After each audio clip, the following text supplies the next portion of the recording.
One of the things that has triggered me at times or taken me out of the process of preparing for birth or pregnancy has been when specific things I didn't know about or understand, like what the right thing to do was, came up. So, I mean, one of the first ones was even, obviously this isn't directly birth related, but pregnancy related, was ultrasound. So there was like a little bit of pressure around that because, well, we want to know that the baby is okay, but we can't see the baby. So there was like a question around, is that something we were going to do? And we ended up not doing it. But the question that was there of like, we want to know that the baby is okay. And I could feel that the reason for doing it was not actually any kind of research thing or medical necessity. It was like the feeling of like, I want to know the baby's okay. And so are there things like that during pregnancy? I mean, like, first of all, I don't think most people are even aware that ultrasound is something controversial, or they think of it as a normal part of pregnancy as opposed to something that's highly unnatural that was developed in the last 50 years. So maybe for people who are not sure what I'm talking about, like, why would you not? I don't understand. Because it's also a social media thing of like people will post their ultrasound photo, and like, I don't even know if I'll post photos of my child after they're born on social media, if I trust those companies with that. But first, what is your thoughts on ultrasound, or those things along the stage of pregnancy that people do to like feel safe, to or that you're quote unquote supposed to do during the pregnancy? Wow. Well, first of all, I'm really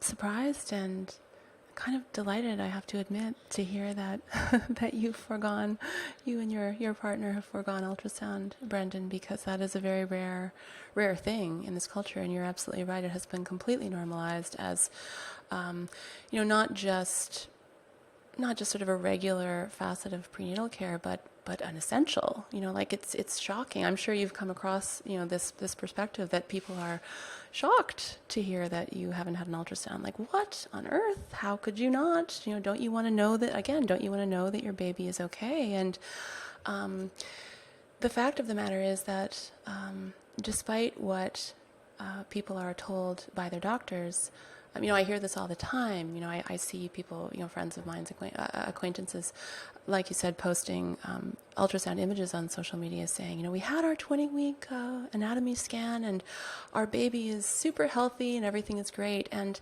that hurts my heart because, in fact, ultrasound cannot confirm that a baby is healthy. And that's one of the real misconceptions around that technology. And so, yeah, despite all of the amazing gadgets and gizmos that we have available to us, the truth is that there is no technology that can confirm that a baby is healthy and well. And ultrasound is frequently wrong in its assessment.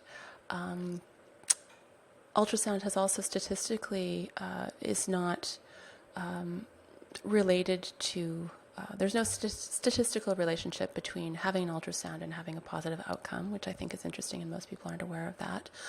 But in addition, I think ultrasound has many risks that people are not made aware of by their health professionals. And so, there are numerous animal studies that have shown that ultrasound is correlated with miscarriage, actually, with lower birth weights, with even with organ and tissue damage. And so, in my view, the risks of ultrasound definitely do not outweigh the benefits. And I don't ever have ultrasound. I don't have my babies exposed to ultrasound or Doppler, which is also ultrasound technology, and in some cases can be a stronger and more potentially damaging form of ultrasound. And Yeah, again, we live in this culture where there's this sort of fantasy of safety, and a kind of ethos of safetyism,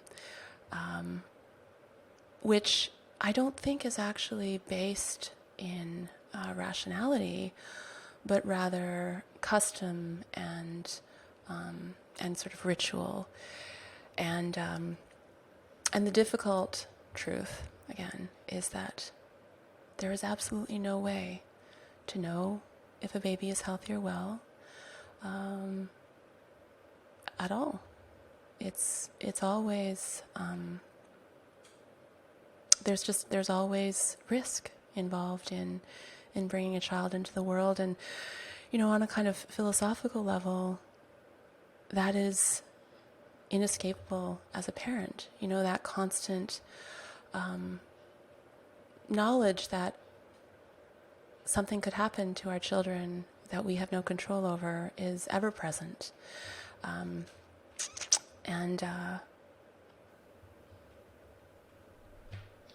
that's life. It's really, yeah, it's really interesting how now that we're having this conversation, I'm noticing how many things that parents do are based in fear.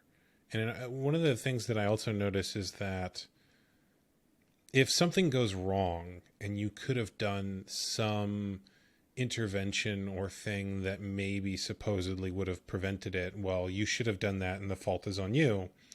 And if an intervention is done that causes a problem, or even causes a problem you can't trace back to the intervention, like it creates more stress in the mom and changes her emotional state and then causes something, well, we were trying to do everything we could for your benefit, so it's not our fault.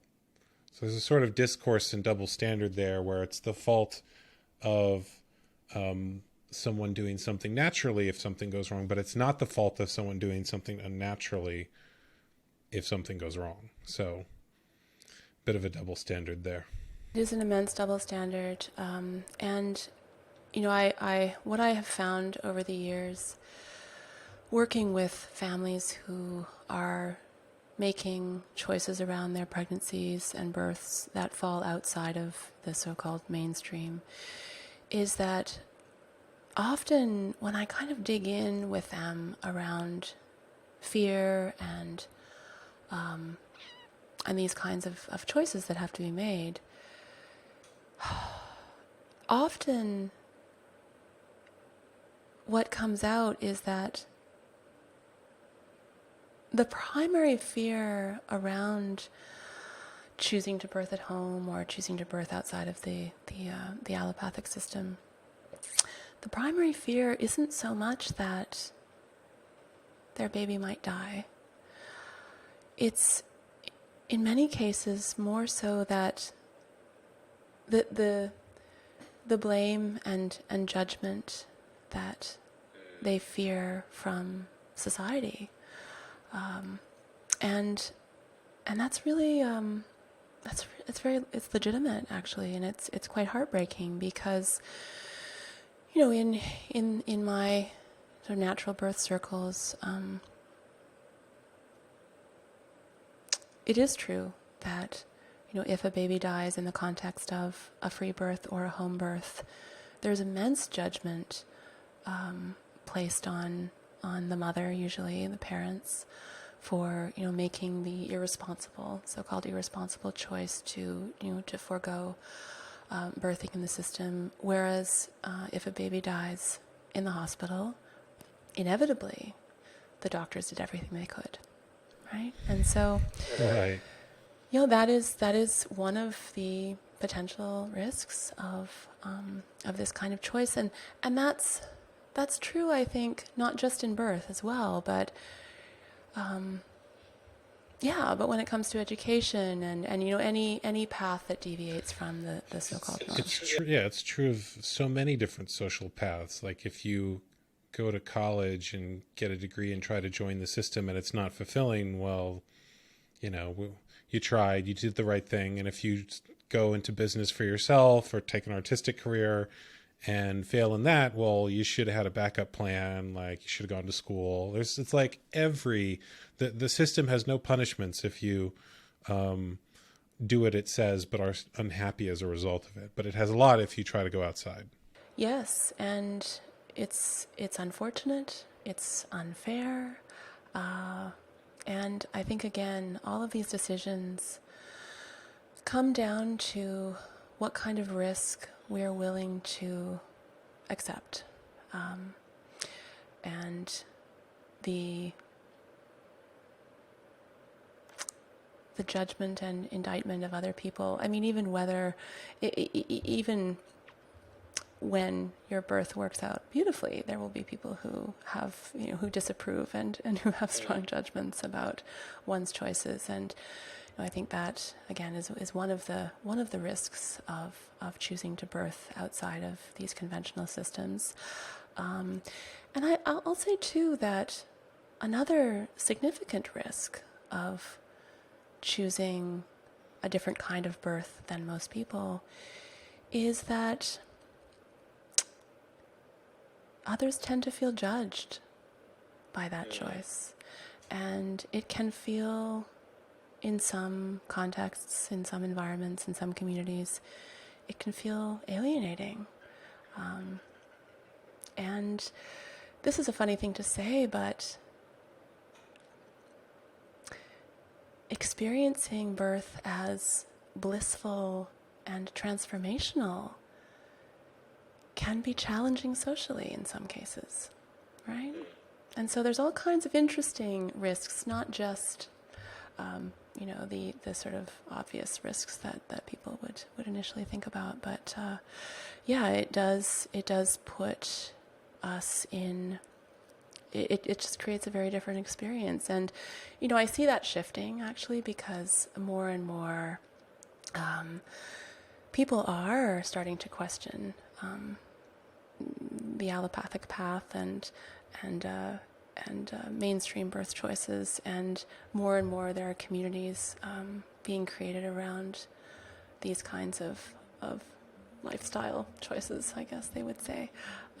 And that's really exciting. And I think, what's happened throughout the world over the past year has contributed to that a lot, because we're seeing kind of a real exposition of a lot of this brokenness. Yeah, manufactured brokenness. Thank you for listening to the Brendon Marotta Show.